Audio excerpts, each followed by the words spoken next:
Njen namen je osvetliti sedanje stanje v zvezi s preiskovalno komisijo v tako imenovani aferi Patria in seveda tudi povedati, kakšni bodo naši nadaljnji koraki. Preden pridemo do navedbe dejstev, dovolite, da najprej obrazložim, zakaj sploh gre pri zgodbi, ki ste ji bili vsi priče včeraj. Včeraj sklepam lahko zgolj po tiskovni konferenci gospoda Keka in poročilu te tiskovne konference, ker zahteva v ničemer ni bila utemeljena, je bila dana zahteva 3 poslancev vladajoče koalicije, da naj komisija kot pričo zasliši tudi predsednika, torej mene. Ta, ker ne bi poznal vse informacije o poslu s podjetjem Rotis, čeprav mi uradno ne bi imel pogleda. Jaz bom citiral zato, da bo lažji odgovor. Kek je navedel, da so bili člani komisije obveščeni, da je svet SDS 17. junija razprava o aktualnih političnih vprašanjih, pri čemer so govorili tudi o nakupu oklepnika. V razpravi naj bi Grims kot predsednik sveta članom razlagal, da je odločitev za podjetje Rotis in finsko Patrio prava odločitev, da je cenejša in bolj ugodna od ponudbe sistemske tehnike. To po mnenju Keka dokazuje, da je imel vse informacije o poslu, čeprav so za javnost vsi, vključno s predsednikom takratne vlade, zatrjevali, da niso bili seznanjeni z vsemi podrobnosti, ter da se v posle niso vtikali. Zdaj pa poglejmo, kaj se je v resnici dogajalo. Dne 12. junija, 12. gospe in gospodje, je bila objavljena javno obrazložitev izbora oklepnikov 8x8. Veste, da je to zgodba nastala še v času Ropove vlade, podedovala jo je potem Janševa, ki je naredila za to javni razpis. Na javnem razpisu je bilo izbrano podjetje Rotis. Navedeni že v tej prvi objavi so cene, so pogoji, so vse druge bistvene stvari. Nadaljnjih 5 dni je potem potekala razprava v javnosti o tem izboru. Lahko pogledate, kako obširna je bila takrat to obravnavano kot top tema, kjer so bile potem v okviru medijskih sporočil še podrobnejše navedbe o cenah, o konkurenčni ponudbi, kaj to pomeni za slovensko gospodarstvo, kakšen je delež, kakšno je lastništvo posameznih podjetij. Skratka, lahko se sami prepričate, kako širok spekter je bil takrat v medijih, javnih medijih objavljenih sporočil, ki ste jih pripravili vi sami. 5 dni zatem, 17. gospe in gospodje šele, se je pa sestal svet SDS, ki je obravnaval dejansko razvojna vprašanja za Slovenijo. In to je bilo na tiskovni konferenci s strani mene kot predsednika tudi predstavljeno novinarjem.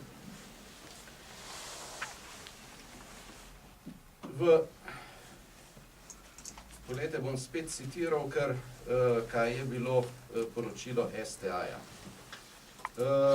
Na seji sveta so govorili tudi o nakupu oklepnikov in zahteval odstop ministra za obrambo Karla Erjavca. Sprejeto ni bilo nobenih odločitev.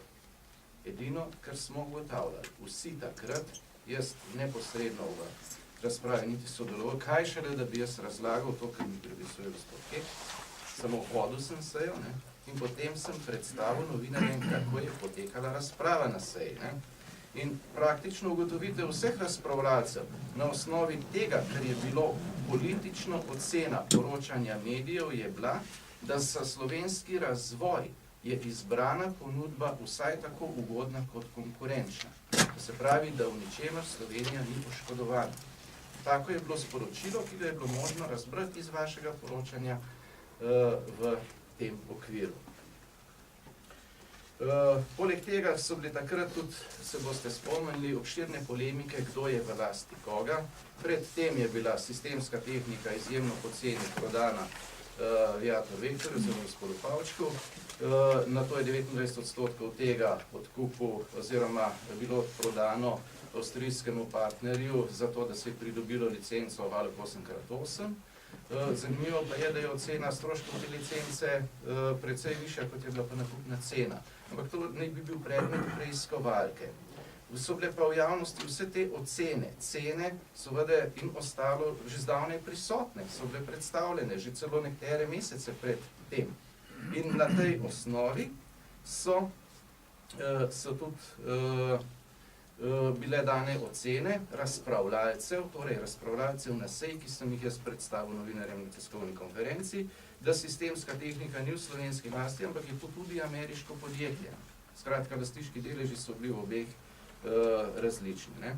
In na koncu je bilo na osnovi vseh javno dosegljivih informacij ugotovitev vseh razpravljalcev, in tudi s tem sem seznanil novinarje, da ne bi to omogočalo tudi določeno število delovnih mest. To se boste spomnili, je bilo tudi takrat prvo javno zagotovilo, ki so ga dali ponudniki, da tako bo. Ravno tako se boste spomnili, da je bila utemeljitev Morsa, že ta prva, pa tudi kasneje, da je izbrana ponudba cenejša in tehnično ustreznejša kot konkurenčna ponudba. Vse to sem tam predstavil in to je bilo tudi vse. Danes lahko samo ugotovim, ko se malo bolj spoznam na zadevo Patria in iz tega lahko sami to pogruntate, da pravzaprav nisem nekaterih bistvenih stvari sploh vedel. Niti jih niso vedeli razpravljalci, ker takrat v javnosti niso bile prisotne. Če bi vedel to, kar vem danes, in če bi ostali razpravljalci vedeli to, kar so vedeli takrat, potem bi seveda zagotovo na prvo mesto postavili neverjetno manipulacijo, da se je dvignil vik in krik s strani konkurenčnega, neizbranega ponudnika, ki sploh takrat še ni imel izdelanega modela, ki bi ga lahko preizkusil. Ampak tega mi takrat niti vedeli nismo na tisti seji. Zato o tem niti razpravljali nismo. Toliko o našem silnem upogledu in silnih zaupnih podatkih, ki ne bi jih tam premljevali. Zakaj sem to šel toliko podrobnosti? Zaradi tega, ker je očitno jasno, ne? Že iz teh dveh papirjev in datumov, da je bila seja sveta 5 dni po opravljenem izboru, da v ničemer ta seja ni mogla vplivati in sploh ni imela nobene zveze s tem izborom. Mi smo se pogovarjali o tem, kaj to dejanje, ki je bilo takrat že fait accompli, pomeni za razvoj države Slovenije. Zdaj to odčitati in zahtevati razrešitev predsednika komisije na tej osnovi je seveda čisto navadna umazana manipulacija. Toliko, da povemo stvari s pravim imenom. Ne. Tukaj gre za zlorabo procedure, zato da se še naprej pač blokira delo komisije. Če hočete en primer, kako to potem v praksi izgleda, ne, recimo z dne 14. torej 3 dni pred našo sejo, je bila že tak dana zahteva za sklic seje odbora za obrambo, ki ima tudi zelo jasne politične ocene. Naslovljena je pa na gospoda Antona Anderliča. Danes, ko veste, je bilo uspešno opravljeno zaslišanje gospoda magistra Ropa, sem ga tudi povprašal, a sta se kdaj on in pa gospod Tone Anderlič, ki je, ne boste verjeli, tudi član preiskovalne komisije, kdaj pogovarjala o tej zadevi in je seveda to potrdil, da takrat, ko je bil on predsednik vlade, sta se, kasneje rekel, da se je od tega bolj ali manj distanciral. To se pravi, če bi kdo moral biti po tej logiki prvi izločen, je gospod Tone Anderlič. Da ne govorim o vsem ostalem, kar zadeva delovanje te komisije, ko je javna skrivnost, da ima pač katera od članic kakšno povezavo s enim od osnovnih zaslišanih oseb in bi torej po 3. členu zakona o parlamentarni preiskavi sploh ne smela nikoli biti imenovana. In zdaj pridemo do bistva, kako ravnati naprej.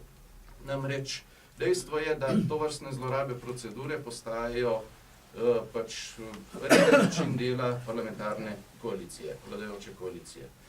Zdaj temu ni več mogoče reči strah. Zdaj je to panika. To je očitno. Ker isti trik uporablja tretjič zapored v samo 3 mesecih. Razrešen je že bil en predsednik, en namestnik in zdaj se predlaga razrešitev drugega predsednika. Torej že tretjič isti trik v samo 3 mesecih.